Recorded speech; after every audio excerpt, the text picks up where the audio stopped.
我頭先我鋪唔知啊嘛，我睇下今鋪可唔可以抽中嗰個狼人咧，跟住又同11號玩家係嗰個狼人去入夜相見，跟住去講，我勁多嗰啲小劇場啊，咁但係都冇辦法啦，咁我今鋪唔係狼人都做唔到嗰個效果，跟住睇下，因為11咧，我係真係唔識佢，所以等11係喺警下留言自己解，即係自己講下咯，跟住又可以睇埋。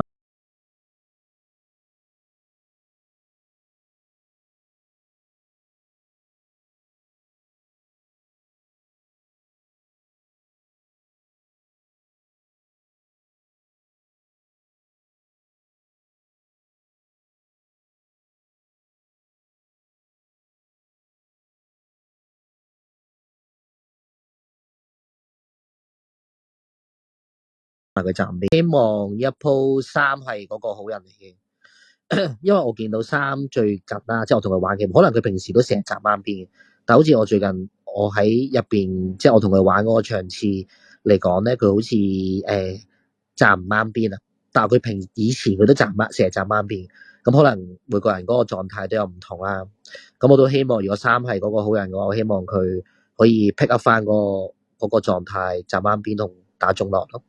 我好人講啦。喂，11咪 H0咯，係真定假啊？你哋5、7，因為5同7都可以好早作話唔知嘅，但係11開場之前唔係同我8打招呼咩？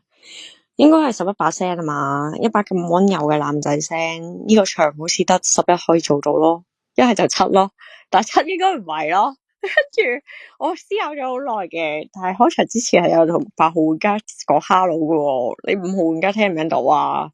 我知，即係可能係咪太沉醉上一場嘅嘢定點？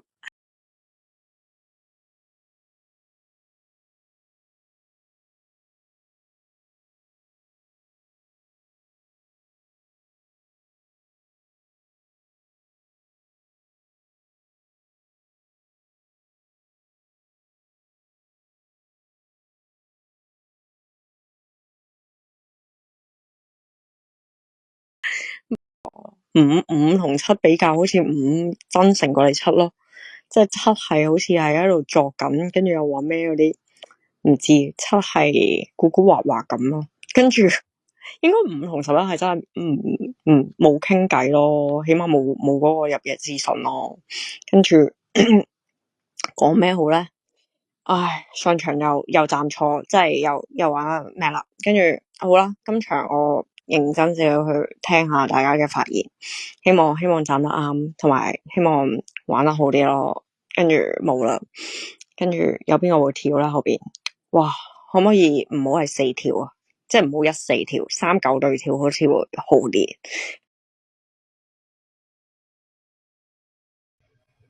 唔知點樣定義你8咯，但係我覺得8咩希望工程去質疑7，覺得8幾時好人咯，覺得7應該賣全真事嘢咯，即係唔多其時係希望工程，希望咩6把聲好甜美啊嘛，跟住上次俾佢呃咗啊嘛，跟住7去對話11就覺得7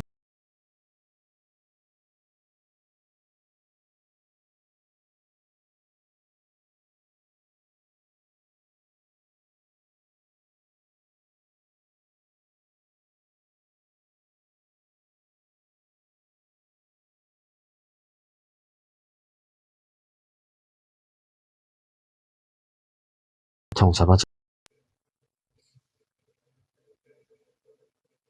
10咯，8個12咯，有冇7係個狼人啊？257嘅心愛情係話說上場覺得自己玩得好柒，所以257咁翻係個狼嚟嘅，咁就咁咯。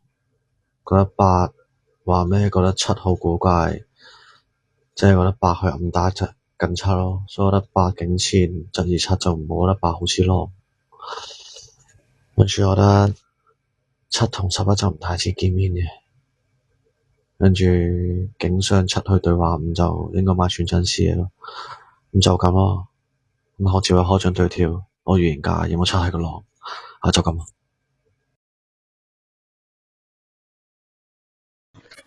你上場俾七呃咗啫，唔使等佢查殺嘅。但係我覺得你補嗰啲牌補500係有原價面嘅，因為我嗰100咧，今場佢話咩認真啲玩幾次好人，即係嗱你哋唔知嘅可能以為係8跑啊，上場站錯邊，即係上場8冇認真聽咁樣咩？咁8真係冇認真聽，即係我知嘅。所以咧，咁咪睇8今場咯。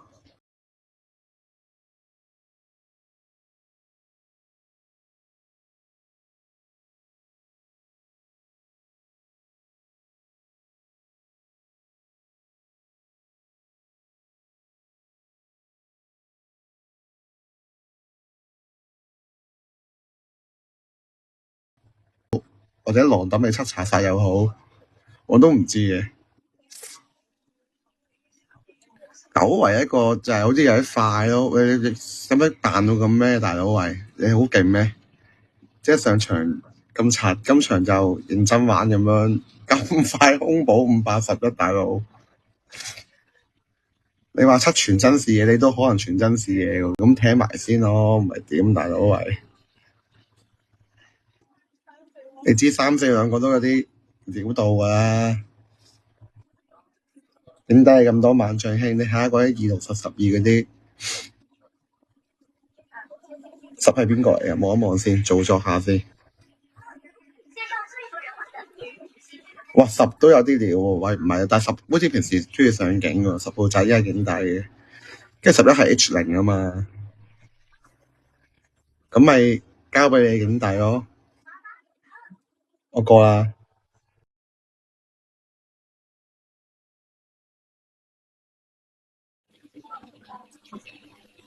淨係認到8號人，唔知喎。七唯一我聽得覺得唔係幾好嘅點係佢直接話5同6同11唔見面，即係佢話5係，即係佢如果佢自己從佢自己去聽到5係好人，然後去解釋咧，我可以接受佢話5好人嘅，但係佢直接話即係唔肯定5係咪一定好人，就話5同6同11唔見面啦。我又冇好認為一定唔見面喎，警上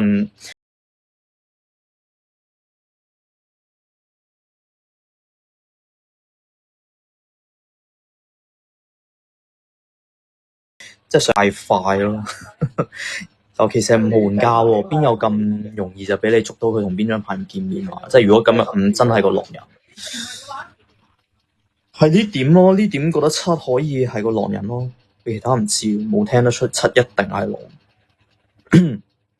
8好人係佢聽完7話真定假啊？你唔知個11係 H0啊？係咪咁做作呢句？我覺得係好人。9未發7查殺之前咧，佢話8好人啦。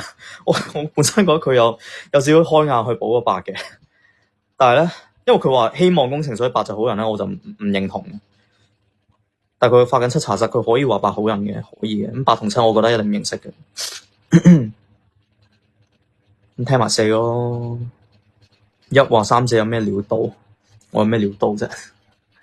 我係狼，我跳咗啦，係咪？咁我又唔係預言家，咁咪聽4咯。就咁。11殺啊，入你3日咯。驗11個心路歷程咧，就係我見到佢個名咧因為12開場之前咧點11號玩家咁樣嘛，咁我見到個名咧幾得意，叫柏豪咁我就奔住一個我唔知佢，即係我冇奔住係驗佢狼定係驗佢金嘅心態去驗嘅，我奔住好奇心去驗嘅，即係我驗佢睇係咪姓周嘅即係如果係周柏豪咧咁就好啦咁樣咁翻牌係狼人。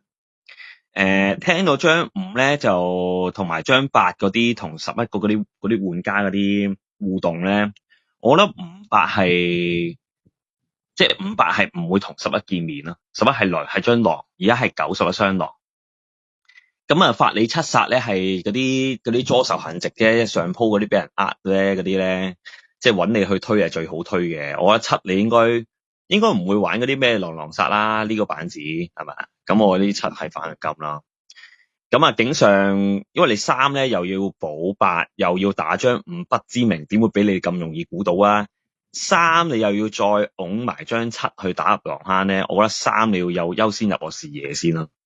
咁警底牌咧，我驗咗張手號牌係張狼牌咧，其他2、6、10、12咧，我睇你哋上票啊，我睇你上票，睇完再打坑，睇完再打坑，我入你3，入你1先，入埋你1係。冇啊，即係警上，我覺得500唔似認識咁啊，入埋你1啦，係啊，你順住縮手就得啦。大家就可以見得到咧，嗰個牌咧係3退水就1退水，咁我嘅警徽來咧就係先3後1 ，exactly， 係你哋做得好好，係啦，3號牌、1號牌你哋做得好好，係咪？11殺，喂，我本身咧係想叫埋你7咧去拍身份嘅，但係我唔夠時間啊，因為我而家咧如果攞徽嘅話咧，我係撥唔到噶，我係撥上嘅啫。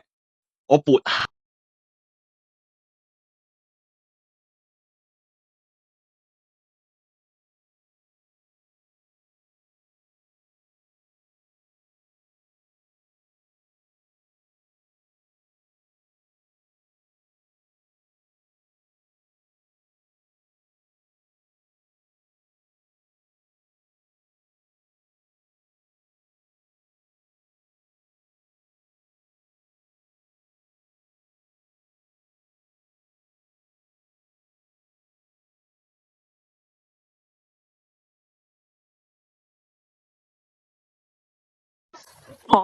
咁歸舊咯，4發11殺你可以變咪嘴，咁唔理咯，91雙狼咯，頭11先咯。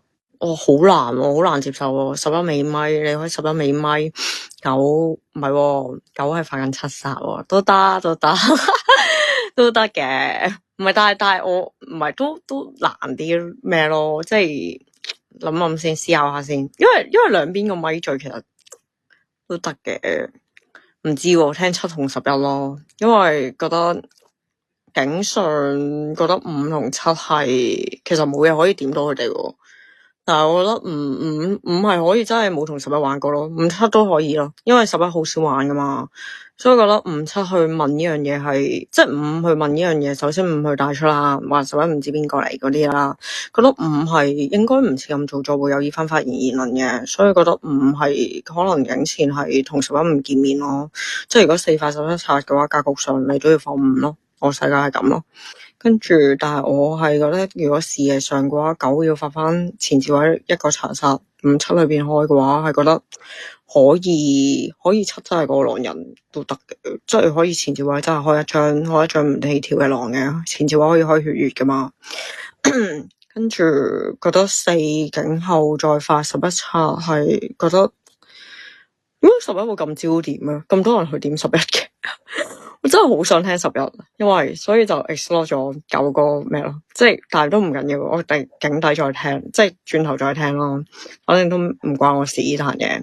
跟住因為呢站邊好似都已經開晒格局啦，一係就4、9開1，跟住7、11開1啫嘛。跟住可能覺得3唔係狼咯，3好似真係唔係狼喎，視野上係嘛？聽下咯，聽話。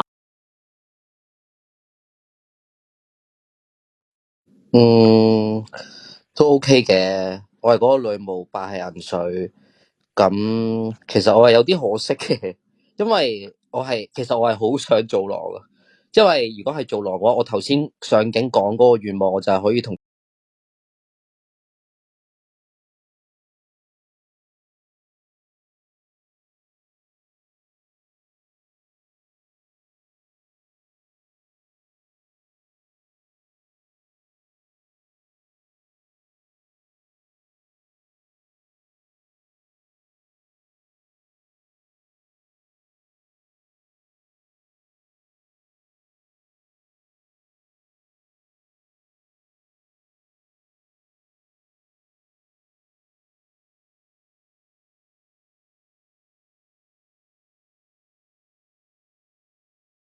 到10個家。警上嘅話咧，其實我覺得警上3有少少嘅視覺，即係佢語言上有啲奇怪，但係我想聽3佢解，即係回答翻我嘅，就係因為3去講話咩啊？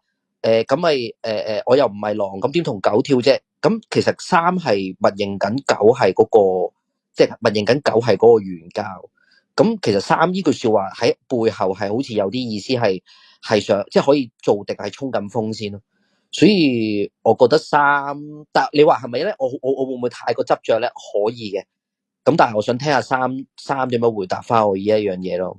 跟住4佢話3-1，但我反而覺得今鋪1唔係好似嗰個狼人，即係我覺得1嗰個位佢話喂派下你乜嘢，即係我覺得就好似佢平時嗰啲好即係鳩下嗰啲玩法啊咁樣咯。咁所以我覺得1今鋪不過都可以再聽嘅，因為佢畢竟佢嗰個位都係聽完一個啫嘛，咁所以都冇。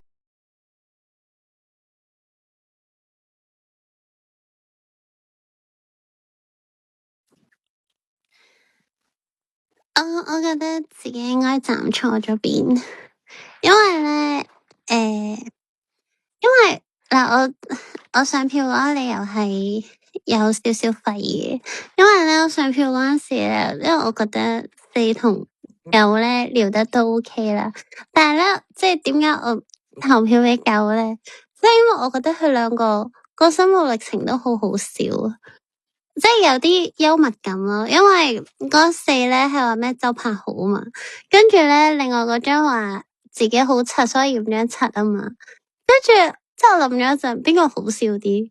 跟住之後好似9號仔好笑啲咯，唔係因為唔係我認真，因為我聽其他嘢咧，我覺得唔係話真係好分到，跟住之後但係我覺得點樣好咧，即係反正。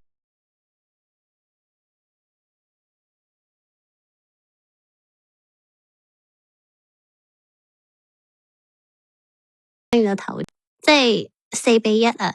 我就覺得唔係好 make sense 咯，因為我覺得佢可能兩個係差唔多咯 quality，咁變咗係見到個票咧已經有少少想回頭，跟住7號仔拍女模，咁我唔係女模嚟噶嘛，跟住之後就覺得好應該係站錯咗邊咯，跟住咧另外就係咧。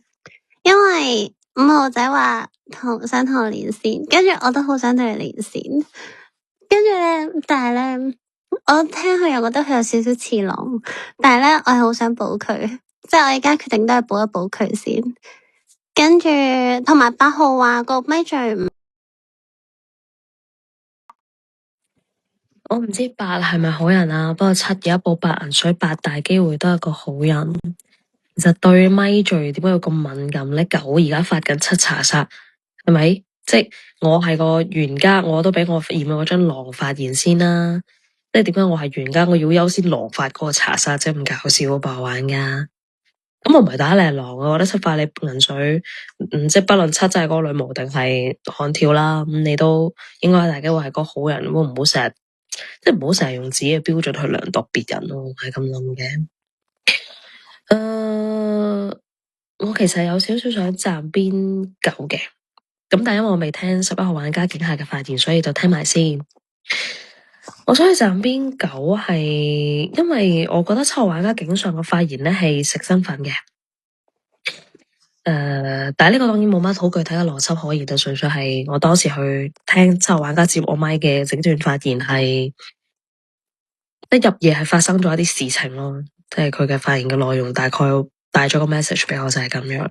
咁所以當9號玩家發7查殺嘅時候，我覺得係夠僵嘅。如果7警低跳平民，我今日就一定出7噶啦，7跳女模啦。咁我係可以再聽聽，畢竟我第一排唔係女模，6都冇跳。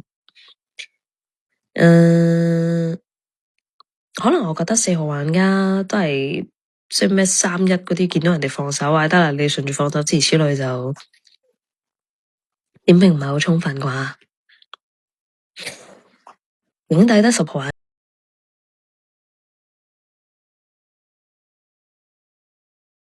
家上尾唔係啦，咁我哋1347你要打，好難打我9號玩家，希望你加油啦。我唔係幾相信7係女模噶，講真。本身入警徽樓嘅時候咧，我係睇格局嘅。咁我驗到11號玩家警下狼咧，我係偏唔向兩張嗰個警徽樓咧都唔會入警下，我係睇票型嘅。咁焗住景上係1358咁去睇嘅啫。咁我覺得5同8你哋同11應該係唔見面而從而入31嘅啫。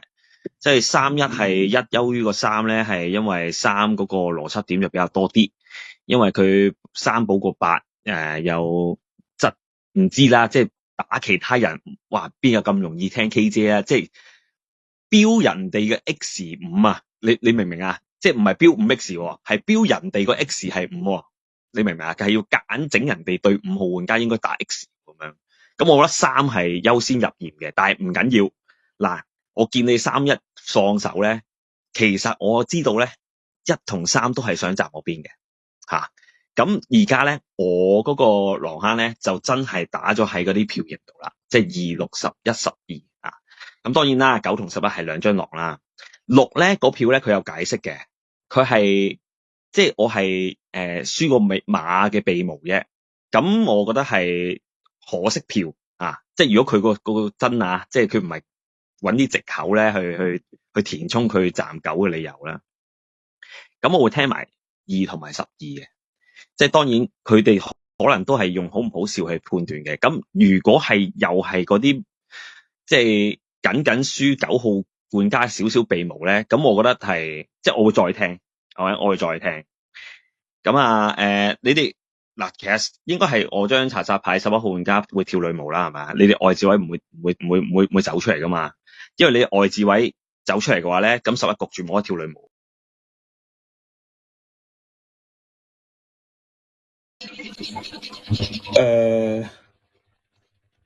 唔知喎，我經常係縮手係想站你嘅，但係咧1咧縮手未必想站你嘅，1平時玩開退狼流，1縮手可能係覺得你係狼，所以先退水。我退水站嘅係覺得你留3一揮又唔係97咯，係唔知聽錯啲咩發言流嘅3一揮流，竟係話格局流咧，好似都可以。哎呀，我唔理你7即係7同11、4同9邊個玩家，7同11邊個狼啦，咁反正羨慕個獵魔人咯，今日有着落啦，個6送俾你嘅個6，佢話邊個好笑啲？9話驗7，因為7好柒，好似明明就唔係咁嘅心路歷程，但我唔記得咗9話驗7個心路歷程係咩啦。但係論好笑點都係4好笑啲啊嘛，而且最好笑景上一定係1。咁6你係好人，一定係上票俾1嘅。你話好笑，然後景下又唔知點解就話站錯邊，話覺得5想同5連線，但係覺得5好似係狼，但係都要保住個5先。每一段發言都係話緊俾大家聽佢係狼，有啲羨慕嘅獵魔人。因為7而家跳女巫，咁佢今日輪次係7同11啊嘛，佢知讀都係只能讀9嘅啫。咁個6一定係送俾個獵魔人嘅。咁啊講完啦，邊聽埋11表水咯。唔係咁4號咁11跳女巫你開心㗎，咁11跳女巫咁一定出眼局㗎嘛，係咪？所以唔知我有啲期待，唔係11自己跳女巫，我只係跳，因為我哋再分啱。如果你4真係原交，我哋揾3張喎，幾好。即係如果外置位跳，即係唔係11跳外置位有張女巫，我有即係嗰張髮型好啲，我就直接揾到原交你4有項跳，所以我唔係好想個11跳，就咁咯。8我肯定好人嚟嘅。唔知係咪7人水啊？但係就咁咯。咩啊？8銀水啊，大佬！首先上俾9係因為我覺得你嘅揮流唔啱咯，即係你一開始驗1我 OK 嘅，你突然之間改3-1喎，咩料啊？即係我自己標咧就覺得3，即係你覺得3太多梳理啦，對前置位點評，所以就驗3先，唔明喎。即係我自己聽完之後，我係覺得1係 X 過3嘅，我係標3白好人咯，5係真係 X 因為手指咪，跟住你個揮流入驗3先，我就不能接受咯。咁講好笑程度，我係覺得你一定好笑過7嘅。3號你冇聽錯啊，9驗7嘅理由係因為覺得自己上鋪站錯咩啊？上鋪站錯7啊，所以驗7啊，冇聽錯，但我就覺得4個好笑好多咯。跟住我覺得3打到6咧，因為6我自己聽完之後我標咗狼嘅。首先，我覺得佢上票個理由係，即係如果就係好笑唔好笑，好唔 solid 嘅。然之後其他嗰啲嘢，好似再咩想打5又唔打5，要補5先，我覺得呢啲係好鬼啊，好鬼啊！但係我唔打得6咁死啦，咁咪3打咗啦。打我嘅世界就6嗰個狼面就搣唔甩住咯。跟住就但係都未到6嘅，未到6啊，因為而家有前面有女巫，又而家49，跟住又71咁樣，有排都未到我哋食下花生先。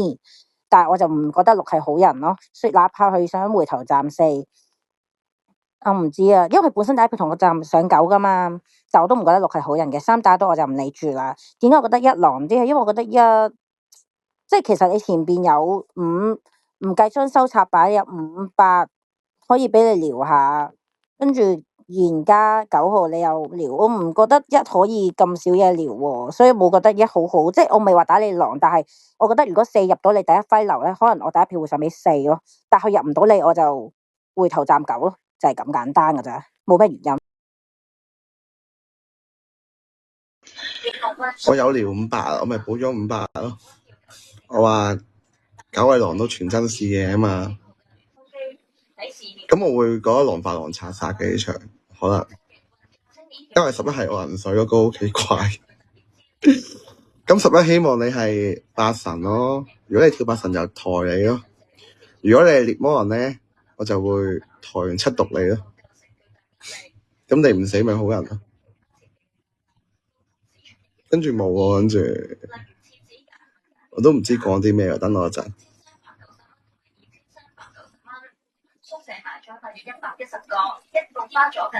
因為好奇怪咯，我覺得，因為9啲事太靜啊，同我一模一樣。9咁我一定自己玩得好過9，咁你明唔明啊？9保低5發11嗱，咁依家好棘啦。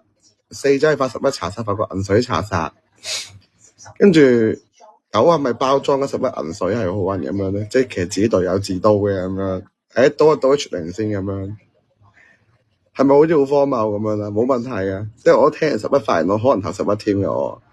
7號仔冇問題，我哋一齊聽下11先，即係聽到11係唔係好似好人我都會投佢6你7咁樣，咁你獵魔人你加油啊！49嗰度，咁咪咁咯。咁頭7一定正嘅，咁我係女巫7係狼啊嘛，跟住但係即係為表咧，即係9就有機會自刀狼隊友咁樣咧，我有機會投11㗎，我睇下11發，我即係我未聽11發言啊嘛，依家我都會聽下11發言咁樣，跟住冇啦，跟住喂呢壇嘢真係好鬼喎，嗰個4平時會發銀水查殺嘅，我問下先，11係銀水咯，過啦。7話1好人啊嘛，咁17跳女巫咪出7咯。1警上唔知講咗啲咩嘢，1係好人，咁7仲唔係開眼保人？但係有個問題，2唔係跳咗女巫補8銀水咩？但我聽錯。2你講嘢嘰哩咕嚕，你講清楚少少，我聽到2，咁我就如果4咧原家就直接4、9、11 3個咯，咪2、9、11 3個咯，即係大概你盤7係影響金咯。跟住1又跳個女巫補11銀，咁究竟我聽錯定咩咧？你後面可唔可以講下9、10、11？跟住聽下10點樣站邊到4咯。4話咩開場之前有人嗌過11攞個原家驗下11睇係咪姓周吓？咁你原家入夜時間你可以睇到人個名嘅咩？10號玩家你咁都有得衝啊？唔係嘛？我聽到4心路咪上俾9，同埋9發7係好吸引咯。7鋪攞狼就係識得早咗，唔係狼嘅有好多小劇場啊。因為諗過咧，如果攞狼嘅話咧，就係佢繼續扮嘢話，其實我唔識11㗎。不過開場前有人問咧，將11邊個嚟攞狼就扮咩？如果7、11兩個狼對話，即係佢越講呢啲越係真係狼咯。佢好人點會咁講嘅啫？我投7咯，7話1好人，1同7對跳女巫嘛。咁你獵魔人唔好開撞咯，聽日冇傷死咪回頭咯。我投7啊，就咁。你驗下張3咪，如果我冇站錯9咧魚咧，你驗下張3。我覺得3狼過6其實。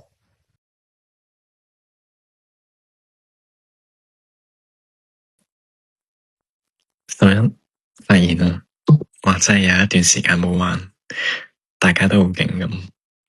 但係呢鋪我係將獵魔人嚟嘅，然後其實大家只要認到好簡單，1同7，你邊個覺得係女巫？咁咪4同9仔變咗原交，就唔使諗得咁複雜咯。1號玩家唔會諗咩浪法郎查法嘅，即係你諗下，如果7係將9嘅狼隊友更加唔會我哋3狼喺度啦，即係賣老晒出嚟啦，所以就更加唔會浪法郎查殺咯。所以今日就出7，然後毒射。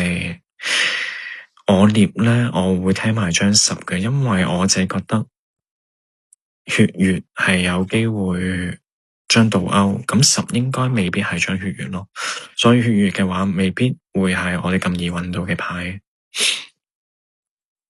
或者我聽下9要唔要去我去獵10咯，定係點咯？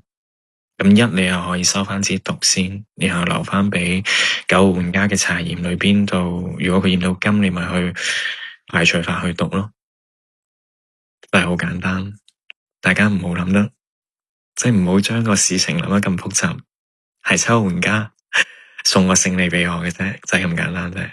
然後警上咧，我仲信咗佢話咩佢啊，今日佢係好人乜乜乜，諗住點樣同我對話，原來都係假嘅，係咪？得啦，陣間有遺言同我講嘢啦，拜拜。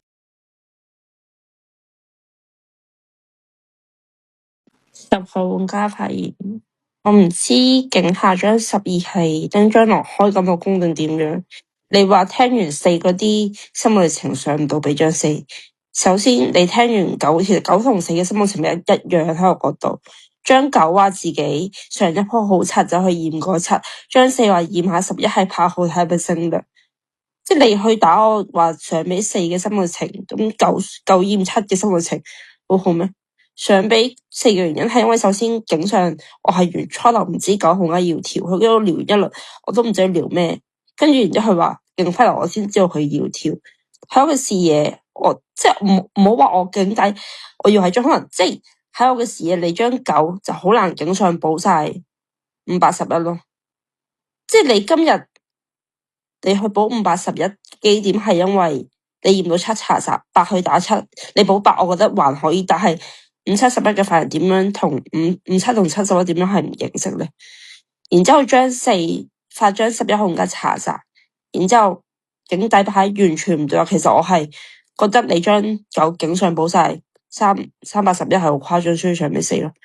然之後啲心路情其實都係差唔多。然之後今日張7怪嘅點就係同你講話，佢話因為警上1號接住9號支咪話。你就算係上鋪都唔使掉張7查晒，其實我覺得嗰陣時一係咪認9唔係咯？覺得如果你今日覺得9係而家驗到7係張狼人，就唔係掉7查晒咯。然之後張7今輪如果要站10邊，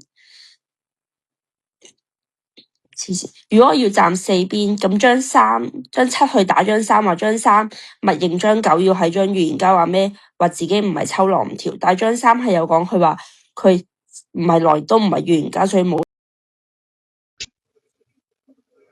我覺得維持警上咯，嗰一把好人，即係白警底落到嚟話自殺咗呢個咪罪，佢陀你91先，跟住嗰個轉折話都得嘅，嗰度笑唔係做作咯，係真心嗰種笑咯。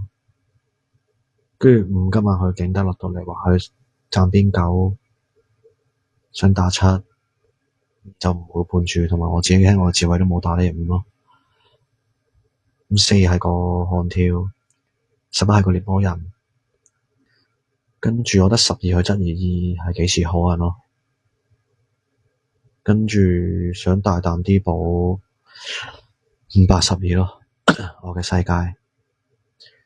我覺得2同6咧，6今日落到嚟警底去話。邊個心路歷程好笑啲，跟住落到嚟佢話好似站錯邊咯，我係唔知6係咩嚟，即係6警底淨係希望唔好人，但係完全冇聽到你去好 solid 嘅站邊咯。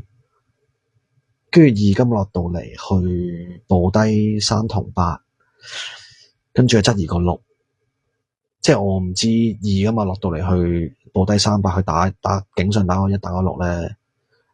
我覺得二今日去站冇咧，有機會燒我後欄咯2號。但係我覺得你警底嘅話，11係個獵魔人嘅話咧，2、6、12去抽清咯，我覺得12最好啊。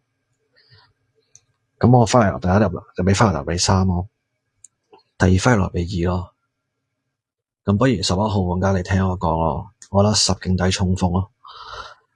我嘅世界想直接打落坑係4、7、10嘅，今日係歸7，你今日就去攝10。如果10今日係個好人都係即係恕我無能為力咯。10號，因為我自己聽你發言就話我啲咩新愛情就唔疏甩咯，跟住1你咪認到我嘅咪讀4咯，就咁啦。我驗3驗2，咁我係歸7嘅，咁我預言家，咁你11號玩家就直接獵10，就唔好話獵4嗰啲嘢，咁就咁啦。我講完歸7。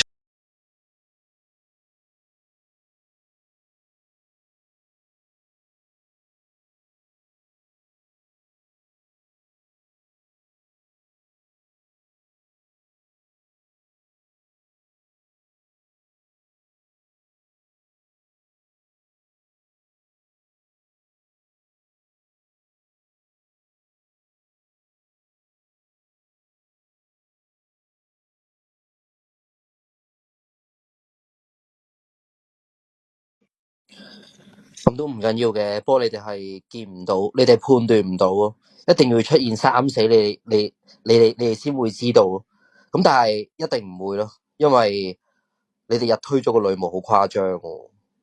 不過我覺得狗其實好中意平時你玩咧，你有冇留意過你自己啲弊端咧？你係好中意保啲狼同伴去打外住啲好人，所以你頭先講話2、8、12咧，嗱，首先我覺得8咧係銀數，即係我覺得係唔會自己都同埋加上，我覺得佢頭先發言幾，我覺得佢唔太似狼，所以我覺得2同12咧，我懷疑直接你報咗2張狼同伴咯，跟住12嗰個位係好誇張喎，話咩我係攞個咩做作，我平時我係做作，但係好人狼人，我好人都係咁，我好人都係咁樣噶啦，即係你話呢點同埋話我保1，你冇試過保錯狼咩？你有冇試過保錯狼先？你都成日有保錯狼噶，咁我今次我喺3同1嗰度，而家3係投緊嗰個11認到嗰個預言家，咁佢一定係咁，我係呢個位置度保錯咗3，大家都係好人，我當時係打緊，即係我當時係保緊1嘛，咁我係保錯咗啊，咁你呢邊話咩？我保佢就要出我呢個咩邏輯先？我係唔明嘅，但係都唔緊要，我12用加狼人，跟住2嗰個位咧，我係其實以我個從佢個發言咧，我唔係真係太 firm。但係我覺得9去夾硬去補嗰個2咧，我覺得係好似狼補狼，呢個係2嘅被動狼面咯。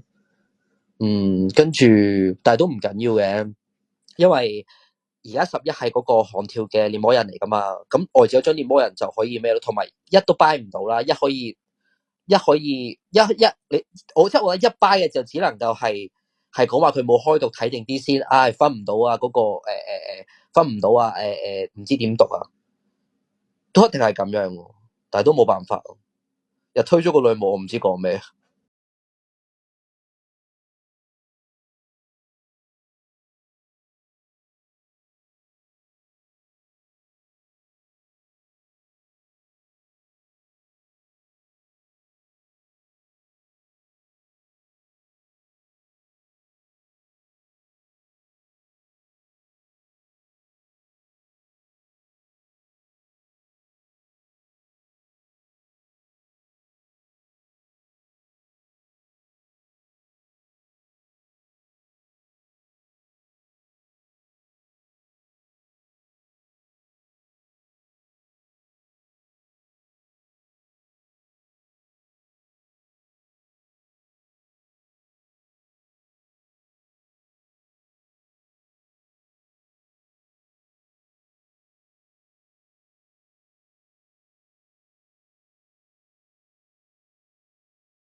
喂，3死真係，我等我陣。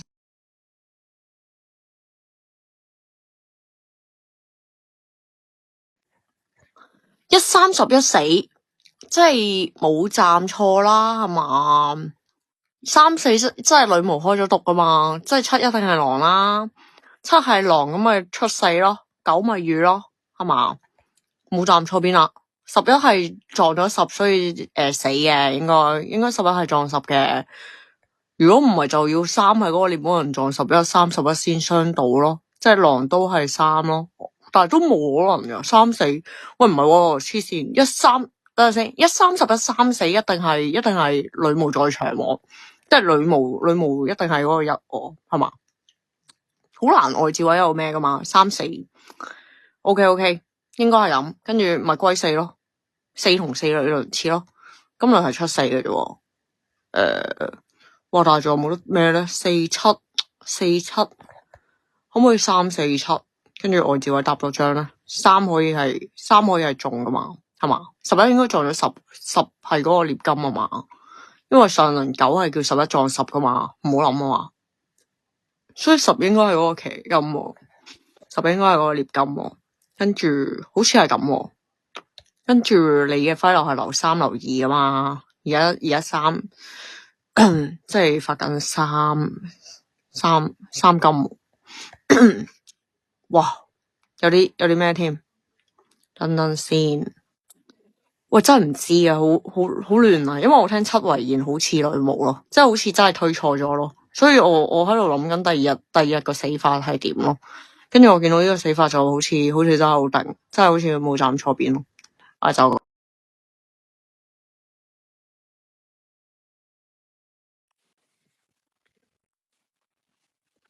其實個8號一路講嘢，我一路喺度諗緊嗰個，即係我喺度諗緊嗰個血月喺邊度咯。因為咁依家3死就一定係頭7出頭啱噶嘛。咁跟住即係佢刀咗1號仔啦。咁但係始終我哋都要諗嗰個血月出咗喺邊度噶嘛。即係如果9啊想歸4嘅話，我都可以，即係我都照投嘅，即係我都係跟原界嘅。只不過即係點講好咧？因為我本身係警上嘅時候覺得8號都有機會狼嘅，即係我自己標咗狼標啦。咁跟住7再發嗰個白銀水嘛，即係唔知保底佢定點樣啦。咁但係咧，因為分女巫嗰陣時咧，我唔係話超分到嘅，只不過我就覺得9號好似歸票都 OK。即係雖然我一開始點講好咧，即係中間有啲猶豫位，但係睇佢歸票之後就覺得好似佢都真係原價，跟住之後就即係投7出去咯。咁依家剩咗個視野知自己投啱噶嘛，咁我諗翻嗰個血月喺邊喎？因為本身係覺得8號有啲似龍，即係點講好咧？直接俾我總結少時間關係，因為點樣好咧？即係我話咩想補嗰個5號仔咧，即係我又想打佢，又唔捨得打佢，又唔知有冇打得啱，諗下都係唔好打。跟住之後咧，咁就唔知啊。總之覺得血可能唔係或者八卦，可能八卦。其實我聽你9啊、11啊嗰啲發言咧，我係好頭痛噶。點解好頭痛咧？就係因為你哋竟然係叫個女巫去毒4，然後叫個11去獵10。11真係嗰個攝夢人4係嗰個已知狼人，女巫毒錯，女巫唔會死，但係你獵錯你係會死噶嘛？11號玩家、9號玩家係咪太耐冇玩獵魔人呢個遊戲啫？你4係個你嘅視野當中發你查實嘅悍跳狼人，你咪獵4咯，獵4你咪唔會死咯。女巫毒錯10係個好人毒錯1唔會死噶嘛？咁點樣可以叫1去毒4，你自己去獵10啫？係咪玩緊獵魔人噶？所以其實我聽完你哋幾下發言，我係好頭痛啊！即係今日就算你真係個獵魔人，我都諗緊咁10，即你11係個獵魔人，4係100% 係狼人，10係有機會係好人嚟噶嘛？即係你一個係唔會死，一個係一定唔會死，一個係有機會會死。咁你點解要揀一個有機會會死嘅行徑咧？11號玩家唔知你噏緊乜喎？咁7日而家3死啦，7就一定係嗰個狼人啦，係咪？咁1係嗰個女巫，但係其實有冇機會4真係嗰個原家？9同7係狼查殺狼，跟住4係個原家，驗咗11都係嗰個狼啊！如果唔係3無啦啦，點解死先？11號玩好啦，我真係當你哋11號玩家真係嗰個獵魔人，11號玩家唔知做乜鬼啦，係都要揀條可能會死嘅路去獵咗個10，而家可能係嗰個金水。咁1係嗰個女巫唔毒4唔毒9毒3做乜嘢咧？因為7係已知狼人，1係一定食刀噶嘛。咁你讀三係做乜嘢咧？又玩噶？唔知你哋獵魔人同女巫玩緊乜嘢喎？咁點解要增加好人難度咧？我唔係好明。坦白講，我覺得4、9我唔係好分到，我純粹係聽7唔係好似女巫，同埋我覺得1同11嗰個格局好似唔使1出嚟跳，所以認咗1係女巫就投7，呢個係我投7最直嗰個原因。但我係咪賺邊啲9咧？唔一定。聽埋你4金輪報驗人啦，好唔好？我就覺得你哋警下嗰啲咩11去獵10，跟住叫女巫讀4嗰啲，真係聽到我頭痛。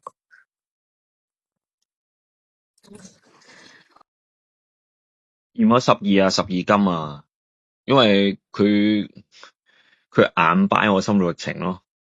唔係12號玩家，我話你硬擺嘅，唔係，我想問你幾個問題。你開場之前，你係咪問咗11號玩家係邊個？咁大家嘅目光係咪轉移咗喺11號玩家嗰度？咁開場之前係見到名噶嘛？唔好再用呢樣嘢啦，安東。你點過佢出嚟，大家隻眼球就轉移喺11號玩家度噶啦。唔好話咩，我夜晚見唔到人哋嘅名啦。係啊，大佬，2026年啊，玩咗啲 game 真係10年啊，點解啊要打埋呢咁嘅嘢啊？唔好啦，我係驗佢係咪姓周啊？你唔覺得好笑就算啦，係啊。話出腸啊，真係。嗱，咁因為咧，我本身咧警上咧，你應該咁講，我警下咧，我諗緊會唔會7、9狼殺嘅，警上都係會唔會7、9狼殺？咁因為一跳咧，又要報埋11銀咧，黐線啊，真係，即係好誇張啊！一係一跳女巫，我斷定愛字位冇人跳女巫，因為如果愛字位有人跳咧，11係冇得跳嘅。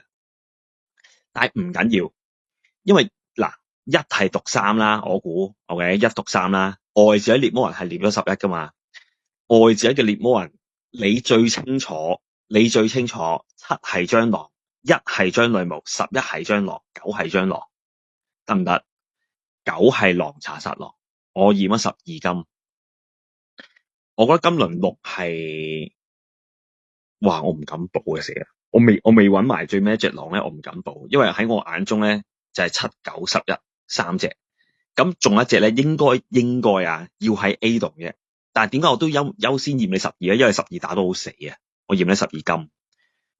你而家驗邊個啊？你又唔講，下輪你可以驗邊個？你今晚驗邊個？你又唔講，因為其實我覺得可以3、4咧，我係覺得可以係狼殺嘅，但係問題嚟啦，一食毒一講明話要讀11噶嘛，11如果唔係獵魔人嘅話死得啦，咁啊可以當係1食刀11食毒，咁3又點死咧？即係你要盤3獵魔人跳翻出嚟指住個11頭個11，係咪？咁但係3一定係要撞愛智慧先可以撞得死自己嘅，因為如果1係女巫，3先係銀水，7報8銀水，咁8就唔係銀水咯。但係警上冇覺得8似狼喎，跟住8對活落到嚟第一下回佢見到個咪罪係對9嗰個，都唔覺得9同8好似見面咯。跟住阿7你聽乜㗎？人哋9係補緊個12打緊我2，要面3同2啊，3、2揮流啊！我冇聽今輪聽，我冇覺得6好似好人，但係6打到8咧，因為8已經冇咗個銀水護體咯。8可唔可以係狼咧？但我真係覺得6同8好似6似狼多啲啊！但我聽5就唔太似狼嘅，但係要諗你係預言家，你就要諗究竟點樣可以3、4咯？因為一個食多一個食毒，一個一定係獵3女巫嗱，你要盤1係女巫食刀死，11要食1個支毒。咁3係一定要愛智慧獵死咯，但係佢唔獵11，去獵邊個咧？佢獵11正常佢唔會死噶嘛。我真係撈唔到，我真係撈唔到。但係，唉，10又要答啱邊，10唔係，我覺得5唔係。咁喺我嘅世界得翻6嘅啫，12又要係你嘅金啦。回下頭先。如果站9嘅話，站9 11要係獵魔人，即係站9嘅話要係。3係銀水喎，但係3、4、7啊，我唔知啊吓而家，但我覺得5唔係狼咯，哎呀，就係咁啦。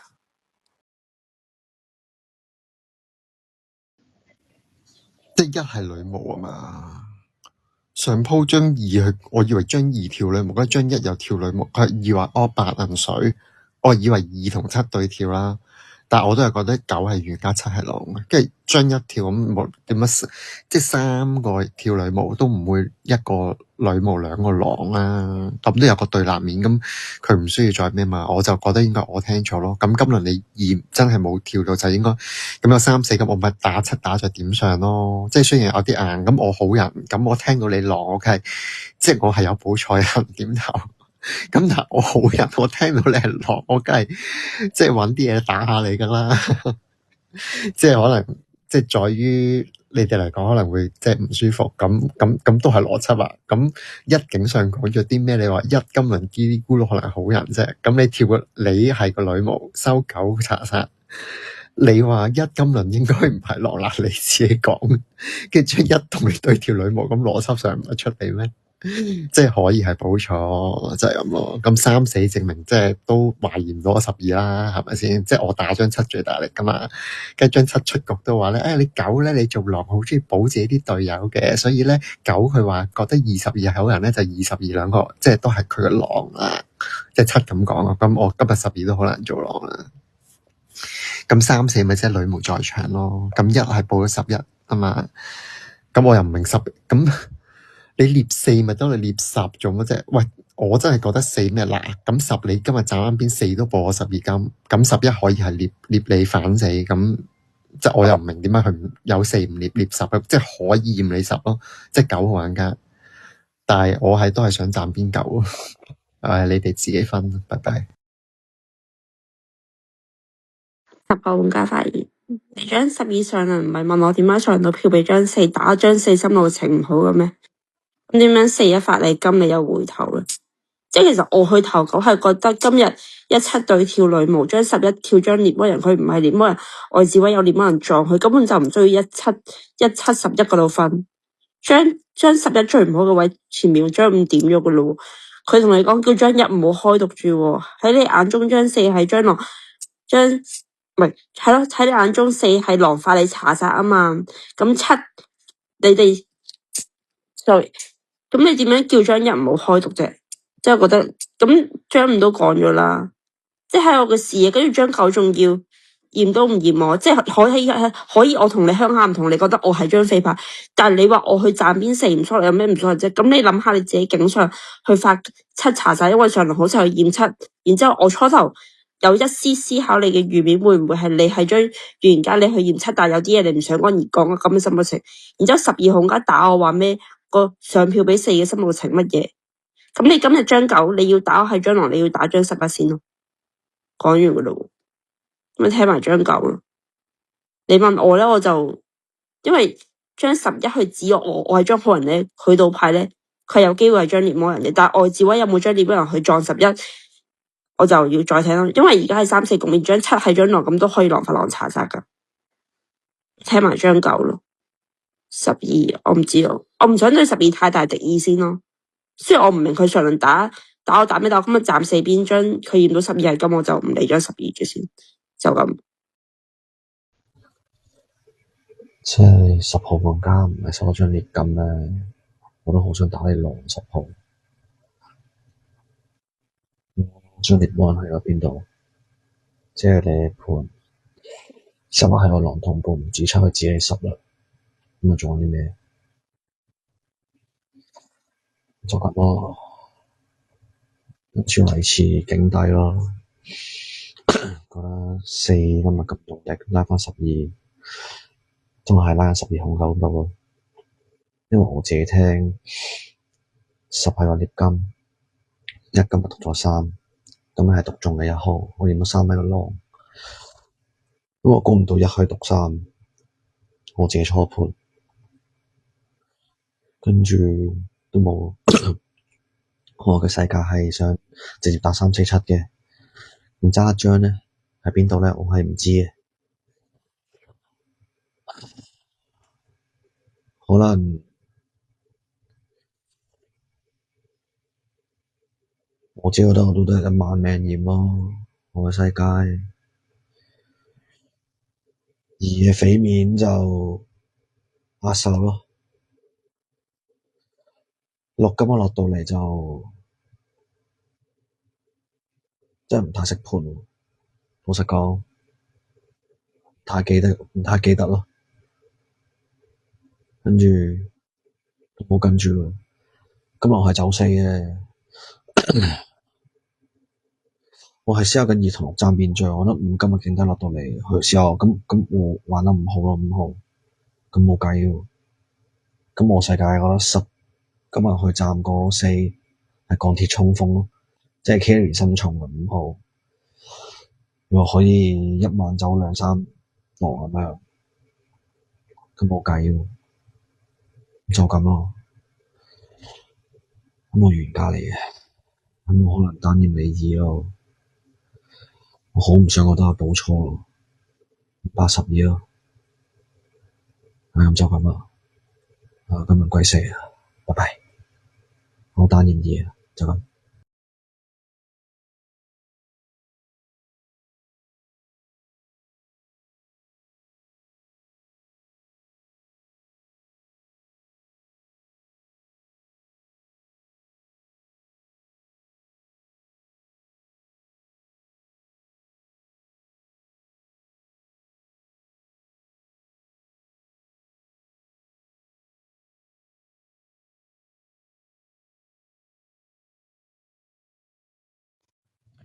唔拍即係你想 carry 啦，呢波人係嘛？咁 carry 你就要揾埋嗰張咯，因為你唔拍出嚟咧，我係嗱百詞莫辯啊，明唔明啊？11話要指10咧，即係好明顯就係、喂，我一晚都唔到1同埋4啊，我一晚係都唔到1同4，唔可以1-4同時死啊，咁所以咪叫張9咪叫張11指10咯。嗱，10係做高咗身份嘅，10係做高咗身份嘅。咁其實得翻2狼啫，喺我視野，因為7同11兩狼已經走咗啦。OK， 一係張女巫牌，未，唔係我投我個票咧，投11嗰陣時咧，我都想投7。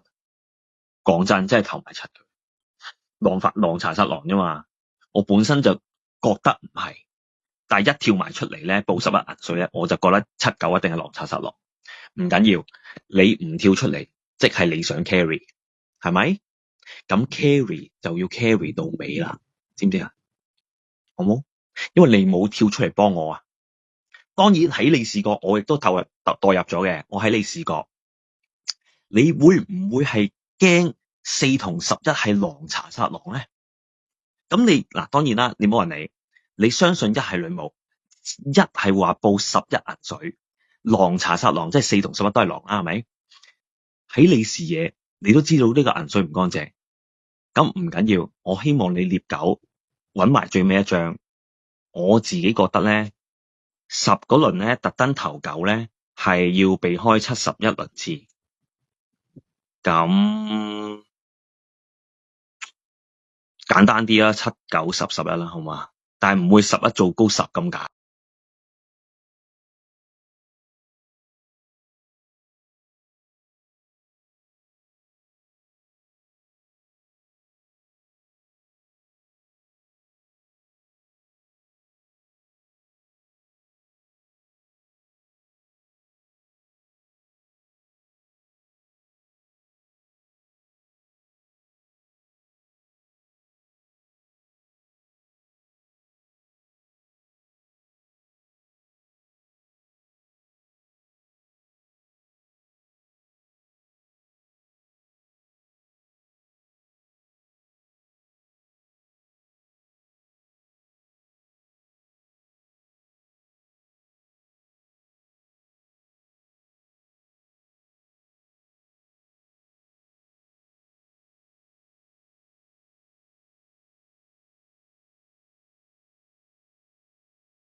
放假發言，咁或者係張10咩？其實你張3咧，唔係你張4咧，想點咧？即係嗰個位我去投翻你，就係因為我盤極都盤唔到。今日喺你嘅視野，你點樣？首先你係話張7俾人發查殺嘅時候，你警上已經去講咩？97會唔會狼查殺狼去唔盤？然之後張11嗰個位，你驗咗張11係張查實，喺我嘅角度係唔需要你17、11，因為如果11係底牌張獵魔人會有獵魔外召或者獵魔人獵佢，17係可以互讀噶嘛。咁嗰陣時我站你邊，我咪投9咯。然之後9嗰輪話咩唔知我係張好人都唔知我玩緊咩嘅時候，同埋因為我底牌張好人，我見到3、4嘅時候，佢要發張3查實，然之後張11要倒牌張1。因為1係唔會讀11，因為3、4嘅情況即係一定係獵魔人會有出局噶嘛。咁我自己係張金，所以張11獵我張9話咩？如果唔係獵到你張金，都唔知你玩緊咩時候。我係有諗過我有冇站錯邊咯。然之後聽完你4圍言，我係想回頭站翻9，但係而家9、12相死啊嘛，9係認12係張金，所以你4係唔咗12係張金，咁咪即係我又站翻錯咯。因為我覺得其實你張4撩爆嘅，你話咩啊？你頭先講句咩？你話你咩視夢人跳出嚟係想 carry， 咁喺你嘅視野3唔會係張視夢人嘅咩？你驗咗11用緊底牌張查晒，你盤7、9狼法郎查晒，跟住我唔盤狼法郎查晒咗，我覺得4、7係一個團隊。咁張7出咗個可以即係女巫開到毒嘅時候，9係有預面，同埋因為張11去指我冇死，張11倒牌度，我咪知我自己咪站錯邊咯。再加埋9話咩唔知我拎張好人想點玩嘅時候，然之後你頭先話咩？咁睇你視野點解唔可以3係張獵魔人？你不停咁叫張獵魔人嘅時候，我就覺得投你嘅時候冇投錯咯。然之後今輪9絲分咪影狼咯，我世界11撞咗你先有嗰個騎金噶嘛，係嘛？所以9如果驗2，就算2係狼人，咁9個輝流係留2噶嘛，驗到2係狼人喺佢世界2、3、4、7嘅話，咁都係要俾輝10號玩家噶，俾輝10號玩家咪贏咯。外召威喺佢世界都係空白噶，都係一定係白牌嚟噶，係咪？因為3係佢查殺，4係對跳，7係嗰個查殺冇喎，咪2、3、4、7咯喺9世界。但係要回頭咯，睇完嗰個死法，因為今輪係9、12雙倒喎，9、12雙倒咁即係11係做唔到嗰個獵魔人咯，因為女巫一定死晒啦嘛，17對跳女巫，一定係有外召或者獵魔人唔跳出嚟，冇獵魔人去定視野，即係11做唔成嗰個獵魔人先可以咩噶嘛，明唔明啊？即係11係做唔成嗰個獵魔人視野先有9、12雙死個格局咯。咁呢個係最正視野噶嘛，所以你10金輪同我講話咩3可以係個獵魔人咧，就一定係講緊唔知啲乜咯，因為3已經死咗啦，9、12雙死，咁何來9、12雙死啊？你諗下係咪有第3支毒啊？10號玩家，所以係覺得10係時空錯亂咯，唔知佢個狀態唔係好似狼咯，大判嘅嘢我係一句都聽唔明咯。其實佢好清醒喎，突然之間即係好清晰喎，視野上唔係咩？跟住喺你世界唔係得翻1狼啫咩？因為9、11係殺2狼啦，9、11 1、9、11 3狼喎，外召位唔係得翻1張啫咩？10可唔可以係嗰個狼人咧？其實真係唔肯定喎，10係投9， 10可唔可以共到邊咧？因為喺佢世界係外召位一定有獵魔人嘅喎，因為就盤12係嗰個獵魔人獵咗9咯。如果唔係你係好難盤3有機會係嗰個獵魔人嘅喎。就咁咯，咁咪聽埋256佢發言咯，跟住睇下點投咯，拜拜。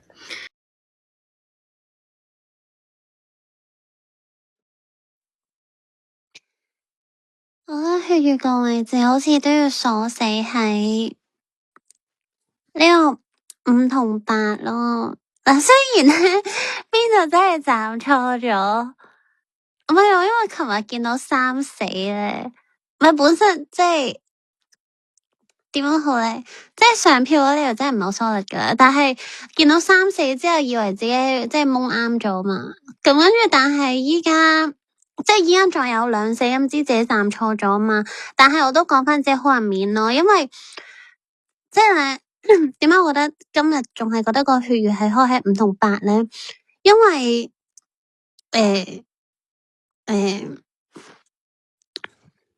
因為10號佢琴日嗰輪個票係投9咧，我覺得血月唔會有呢啲咁崩嘅票咯，即係血月佢個心態係扮好人啊嘛，咁你無啦啦有張奇怪票係冇意思啊嘛，咁所以呢個係唔想覺得10號仔係血月咯。咁跟住2號係佢有一輪棄票咗噶嘛，咁血月佢最大嘅工作係倒勾啦，咁即係佢存活到最後一晚啊嘛。咁如果係2號仔咁佢棄票都唔係屬於呢個血月嘅範疇入面。咁所以我琴日係有講過話血月係開喺5同8嗰度噶嘛，咁都係即係就係中咗咯，不過就係唔知5定8邊一張咯，即係盡晒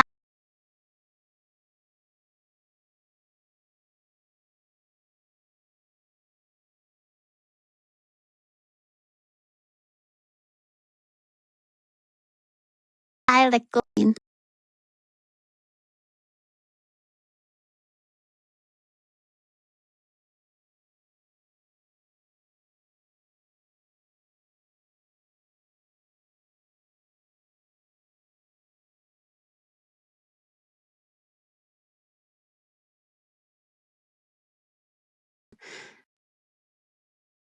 哎喲，咁即係要過晚咪係咪？K 姐，你過咗咪啊？K 姐，咁今晚神狼不工作啊，跟住聽日再發言，俾翻5號發言，跟住聽日先至歸係咪啊？係咯，咁啊，今日握手。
咁點啊？又過咗咪喎，咁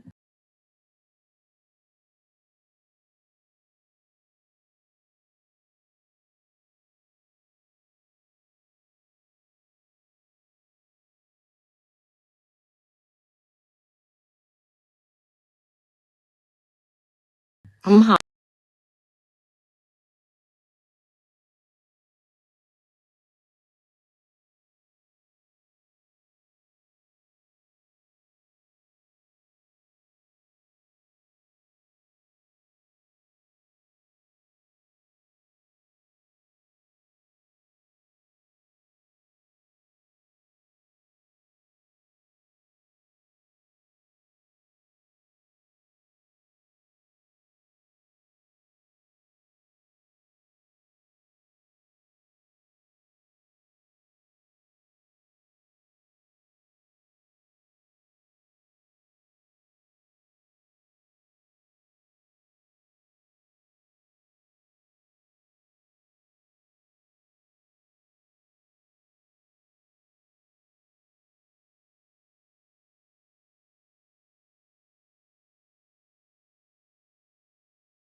啱啦，個咪最啱啦。咁轉頭要發完言之後，你哋唔使咩就可以投票啦。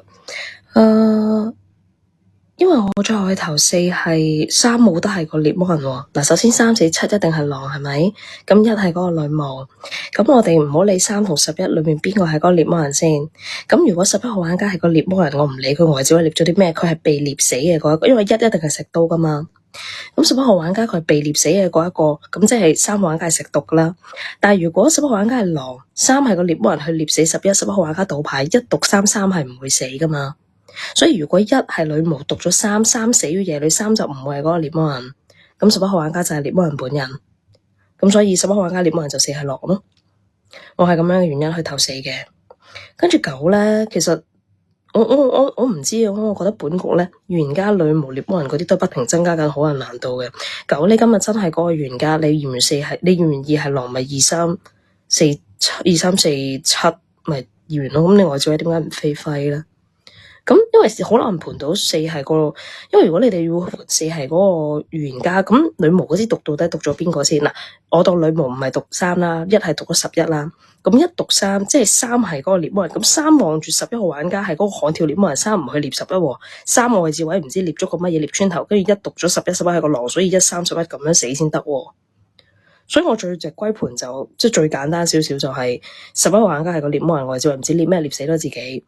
跟住1號玩家去讀3係嗰個狼人，所以3死咗，跟住佢哋都1，咁先可以營造到3死嘅格局。咁啊，你哋明唔明我講咩？因為獵魔人係唔會食毒嘅，所以4係狼咯。咁今日2、6分啦，咁即係如果集邊9就投你2噶啦。如果其他我唔知點解佢哋增加好人難度。唔係啊，5號你琴日嚟嗰線你睇唔到啊，琴日係92雙死啊，外置位獵魔人未死啊，即係9係狼殺啊，7、9、11 3隻狼啊，琴日有外置位一張獵魔人獵咗9啊，12係食刀㗎。點解咧？因為首先第一日3、4啦，咁1一定係女巫嚟㗎嘛，7係嗰個狼走啦，跟住3係食，睇下諗下先，3係食毒，1係女巫食刀，3係食毒，11係俾外置位嘅獵魔人獵死咗，但係獵魔人冇跳出嚟。跟住琴日9、12可以雙死到，代表獵魔人1淨係中咗場，3一定唔會係咯，跟住11都唔係咯，咁咪就係7同9係狼殺咯。即係琴日可能你睇唔到呢個資訊啊，9、12係雙死嘅，即係其實12就係嗰個獵魔人獵死咗9死到9係嗰張狼發7狼殺，跟住12就係嗰個俾人，因為14琴日發緊12金，跟住9都要認12係嗰張好人，推唔喐12咪刀12咯，跟住所以你係睇少咗9、12琴日雙死呢個資訊，所以你盤漏咗呢樣嘢，我覺得你就未必係嗰張狼嚟嘅。然之後咧，嗱，其實我覺得10咧，如果係張狼就冇必要先勾後衝再勾翻轉頭咯。所以其實11咪10都要係嗰張好人嚟嘅。跟住我冇認過你5係張狼嘅，由始至終我嘅位置其實喺6、8嗰度嘅，但係奇怪嘅位係咩咧？6打8，8對6係冇敵意嘅，好似6係咪？嗱，喺度6打8，8係打10，咁就死火啦。其實我嘅位置，因為6琴日係要，因為我琴日落地境都係一直拗緊6噶嘛，6係要補翻我嗰個好人面，咁6、8分咯，係咪咯？係咯，6、8分咯。因為其實如果7唔係女巫，8就唔係銀水咯，但係係咯6。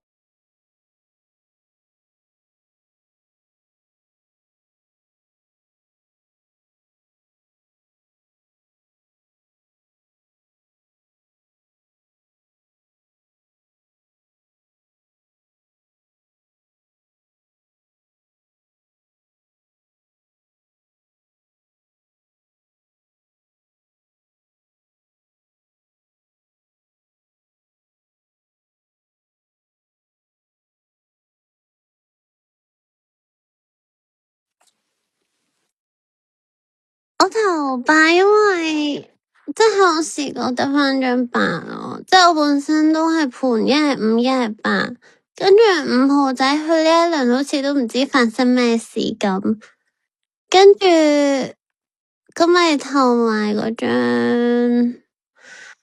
8咯。嗱，如果真係2咧，咁就即係如果真係2同10。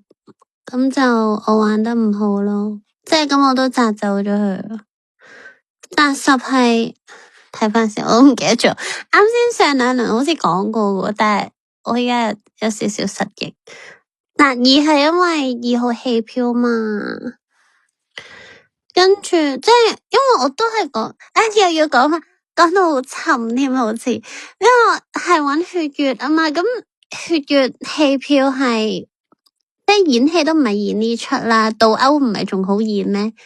跟住扎實係點解失憶喎？真係，因為佢頭9咯，咁嗰輪係7同11，即係7同11分啊嘛。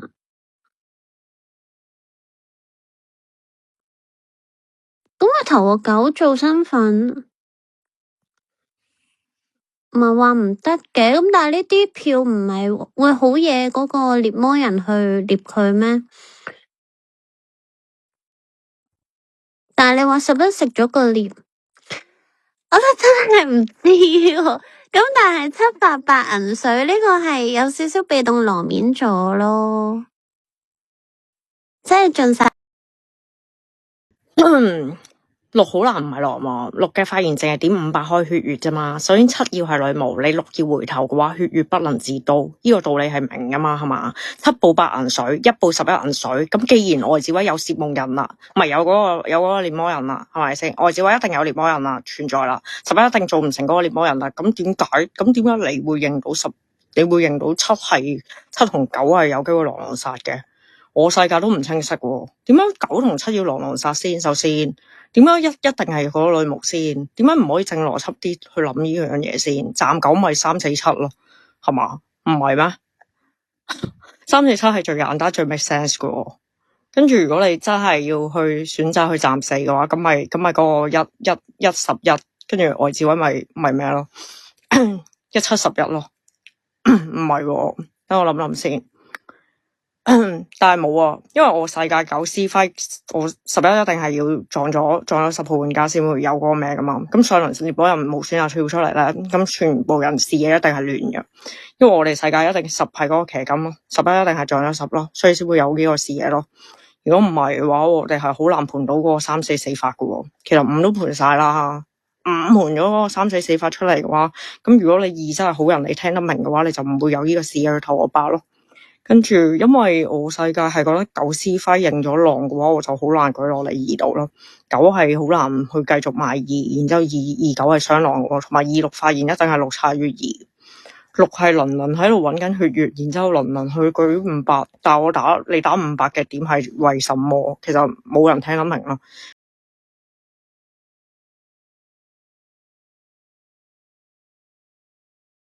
除咗你，所以你輪輪都係開慳緊打我8咯，咁咪投6咯。你認到7女巫就我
保守估計場上仲有一張嗰個咩嘅，咁出完佢咧就搏一刀。咁而家6唔係狼啦。其實我點解覺得6唔係狼咧？係因為6就係輪輪揾血月，我先覺得佢唔係狼。因為在場係好大機會剩翻最後一張血月噶嘛。6自己係個血月本人，日日叫大家去揾血月，我覺得6冇咁勇敢嘅，所以我排開咗6唔係狼噶啦。咁我確實上一日係忽略咗9同12雙死呢件事，咁得啦。咁而家重新回盤，11號玩家係嗰個狼嘅，即係其實而家應該係7、9、11三張係狼啊爆玩家。我唔想去盤你，係因為你第一日去投7，咁7、9、11三張係狼，應該格局就係9發咗7，狼發狼查殺，跟住4係個玩家，而咁11號玩家係個查殺，11號玩家悍跳嗰個獵魔人。咁然後咧3去指嗰個11咧，1就唔知做乜鬼，佢走去讀咗嗰個3，但外照位係有個獵魔人係獵咗11號玩家，咁冇啦。今輪咧。我諗下先，又冇得跳喎。咁你哋自己加油表述啦。今輪我會投票，我去投10係因為如果我哋咁樣盤11唔係獵幫人啊嘛，有玩家外照係有個獵幫人獵死咗11，咁10位唔係騎金咯，爆玩家。所以其實我6-8裏面我爭啲有少少想投你8嘅，但我自己諗咗下8嘅份好似又唔係好似狼，咁2今日接咗9嘅查殺，咁唯有排開就10啦。我係咁諗。如果我哋盤咗11號玩家唔係嗰個獵幫人嘅話，咁10位唔係嗰個獵金咯。10係有可能係嗰個狼咯，然後再去回盤就係10第一日，因為10上一日你係好難係投4嘅，我睇唔明你10點解係投4，你唔係輪輪都站邊緊4，咁你警合唯一票支撐4，而且你都有去盤7、9、11可能係羅查殺，點解跟9去投4咁得意嘅？所以我覺得10嘅行動線，同埋10你都唔會投咩啦，你站邊9你都係投2啦，係咪？咁所以10號玩家佢去投6又唔知做乜，我覺得係奇怪嘅。就咁諗，你唔會盤我噶啦嘛？琴日最後投翻6係因為聽到8拍中當真自己係銀水大佬啊，1、3第二日3死啊，7就唔係女巫咯，所以我覺得8好似懵到世界盡頭啊，跟住所以最後投6咯，咁但係而家6都要係投錯好人走冇喎，即係我係覺得琴日我係覺得6、8開最後一狼嘅，但係。今日6要死埋，琴日8仲覺得自己係嗰個銀水，佢係咪唔記得咗第二日1、3、11、3死啊？你唔係銀水啦 ，hello， 跟住同埋好似從來都唔係你銀水，11四銀水，跟住我覺得8琴日嘅發言就好似係有啲懵逼，即係懵懵地咯，好似狼係咪可以咁懵嘅咧？好似唔係咁啊，所以琴日最後投翻6咯，跟住我一直都警上嗱，琴日第一票投8你咧，係因為我覺得。之前我一冇緊你啊，冇覺得唔係個樽狼，但係琴日如果6同8嘅話，我就覺得即係6仲要，因為6嘅好入面就係佢嘅世界5都講咗，可以我有機會係俾9保住嗰張剩翻嗰張狼，但係6都係要放位，因為我壓過一次手，所以我覺得6好似對我都冇乜攻擊性，因為我其實本身落嚟係摳住張6噶嘛，3打6，跟住我都覺得3係好人保3，跟住摳6噶嘛，呢個係6嘅好入面，所以琴日最後就投翻嚟啲。但係第2票就因為聽完你嘅懵發言就投翻6咯，咁今日咪投10咯，因為冇喎喺我嘅世界5我一直保死咗，我聽5冇任何攻擊性啊，亦都冇任何做任何開弓嘅動作，所以我就好難盤到5會係個蟑螂咯。跟住係咯，如果5要係蟑螂都唔需要壓手啦，即係直接5咪就係如果狼明知推緊好人就直接推埋出去咯，唔需要壓手，所以5都唔會做到個蟑螂咯。咁我今日自己會投10咯。10號玩家份大多數投2咯。首先我由第一日開始講起，其實即係我而家唔係騎金我知啦，但係我自己底牌張好人。首先第一輪點解我去投9？因為喺我嘅視野，我覺得11號玩家冇可能叫張女巫壓毒，所以我覺得11號玩家嗰陣時可以唔係張獵魔人，但係我覺得如果11號玩家底牌唔係張獵魔人，係會外召有獵魔人去獵佢，所以我覺得1、7兩張女巫牌會互毒，所以其實一定係一狼一神死，所以我去盤11號玩家底牌唔係張獵魔人，有人會去獵佢嘅時候，我就去投外召位，我覺得係9嗰張。係張悍跳狼，然之後點解後尾11號？因為我唔投11，我係因為我自己咧發咗可能張11係張獵魔人，佢要獵我就佢死，佢唔係張獵魔人有人獵佢就佢死，所以其實係根本就唔係1、7、11嘅輪次。然之後我去投9，然之後8號玩家你係聽錯費，我唔係盤，因為我初頭去投9，然之後4去發翻12號，咁所以我覺得警上12號玩家去開工，佢去質疑我點解要去斬4，因為4嘅生活情唔 solid，但其實9驗7嘅生活情同4驗11嘅生活情其實都係差唔多，所以嗰陣我覺得12開工緊我，所以我聽到4去驗到12號玩家，咁所以對話12嗰啲，我就聽完再聽完9號玩家落嚟同我講話咩？你張10係張好人，我真係唔知點解唔係張11獵咗你，我就一定打死你張智霖。嗰陣時，我覺得11係真係將獵魔人去獵咗我係將騎金，所以將就咁樣俾浩家發現佢話喺我嘅角度，我係冇盤咁多日，我係純覺得係點解11號唔可以3唔可以係將獵魔人從又獵咗，覺得我自己站翻啱邊，投咗張4出嚟啱，點不知到92倒牌嘅時候，我又知道自己站翻錯邊，呢個就我